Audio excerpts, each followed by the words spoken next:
აჭარაში სტიქიით მიყენებული ზარალის ოდენობას ითვლიან ძლიერი წვიმის შედეგად დაზარალებულ რეგიონში პრეზიდენტი ჩავიდა. წყალმა ბათუმში საცხოვრებელი სახლები და ეზოები დატბორა, მაღალ მთაში ჩამოწოლილმა მეწყერმა კი მიწის ნაკვეთები დაფარა და შენობებს საფრთხე შეუქმნა. ასობით ოჯახი ელექტროენერგიის გარეშე დარჩა. ბოლო ინფორმაციით ნატა მახვილაძე გვერდება ბათუმიდან. ნატა, რა მდგომარეობა ამ დროისთვის სტიქიით დაზარალებულ რეგიონში და ხომ არ არის კიდევ მოსალოდნელი უამინდობა უახლოეს დღეებში?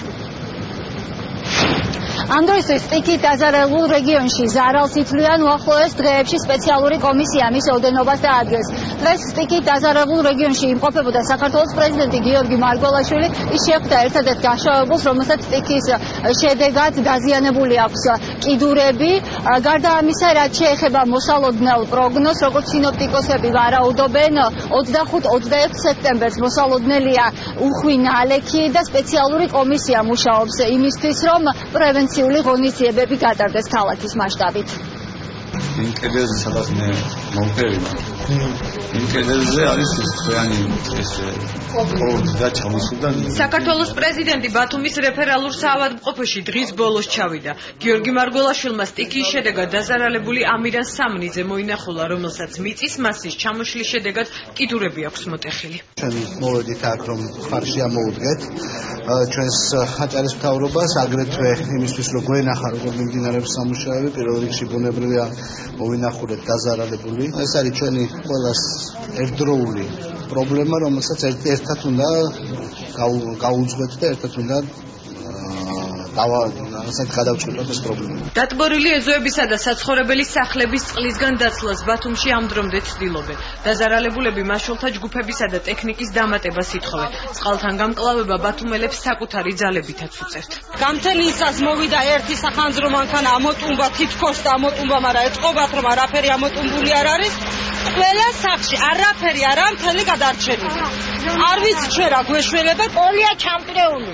ლეიბები დასვალებული, ყველაფერი, მე ტექნიკა ისედაც არ მქონდა, ერთი მაცივარი მას ისიც წყალში მიდია. სამაშველო ჯგუფები ბათუმში თბილისიდანაც გაიგზავნა. ქალაქში წყლისა და ელექტროენერგიის მიწოდება უკვე აღდგა. პრეცედენტო ნალექის რაოდენობა შემდეგ კიდევ დღის განმავლობაში იგივე ეს განმეორებამ გამოიწვია ქალაქის გარეუბნების დატბორვა. სანიაღვრეები გაკეთებული რაც იყო, იმ სანიაღვრეებმა გამტარუნარიანობა ვერ უზრუნველყო მთლიანად, მაგრამ ამავდროულად ნალექის რაოდენობა ძალიან დიდი იყო. ძლიერმა წვიმამ ყველაზე მეტად ხელვაჩაურის რაიონი დააზარალა. უხმა ნალექმა სოფელ ახალშენში სასაფლაოც დატბორა. მთელი ზე მეურნეობის წყალი მოდის მასე თავდაღმა, მოდის აწვება თავდაღმა და მოდის ახეთქავს ამ ადგილს. რის ნახევარი იყო, აქ მეზობლებმა გამაღვიძა, ადექით შვავი მოდისო.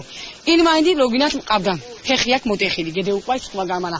აქეთომ წამოველიო რა მოსკამეთ კი მასობაში ამანდა მე გამოვედი და თან შვავიც წამოვიდა.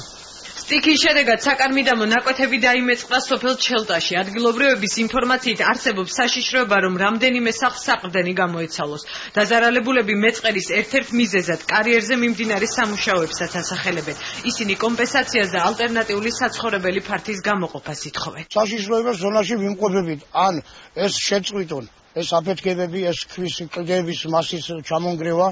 ან გაგვასახლოთ. სტიქიის ზონებში გეოლოგებიც იმყოფებიან, რადგან ამ კვირის განმავლობაში ძლიერი წვიმა ისევ მოსალოდნელია. 24-ში და 25-ში მოსალოდნელია ისევ ამინდის გაუარესება, აქედან გამომდინარე სრულად არის მობილიზებული ყველა ის სტრუქტურა, რათა მაქსიმალურად ავიციოთ სტიქია და ზარალი. მაქსიმალურად მოხდეს ზარალის აცილება. აჭარაში უკვე შექმნილია საგანგებო შტაბი, რომელიც სალიკვიდაციო სამუშაოებს მონიტორინგს გაუწევს. სტიქიის შედეგად მიყენებული ზარალის რაოდენობა კი რამდენიმე დღეში გახდება ცნობილი. დღის ბოლოს საქართველოს პრეზიდენტი დაესწრო აჭარის მთავრობის ხდომას.